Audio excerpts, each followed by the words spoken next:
یہ پاکستان کے تقدیر سے کھیل رہے ہیں،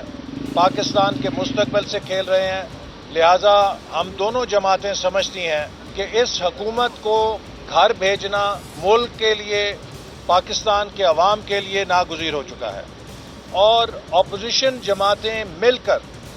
اس حکومت کے خلاف اپنی جد و جہد کو متحد اور اکٹھا چلانے پر متفق ہیں۔ ہم سمجھتے ہیں کہ ہم اپنے اتحاد کے ذریعے، یکجہتی کے ذریعے اس حکومت سے پاکستان کے عوام کو نجات دلائیں گے۔ پارٹی کے جو سینٹرل ایگزیکٹو کمیٹی کے ڈیسیژنز ہیں، ان کی روشنی میں ان کے ساتھ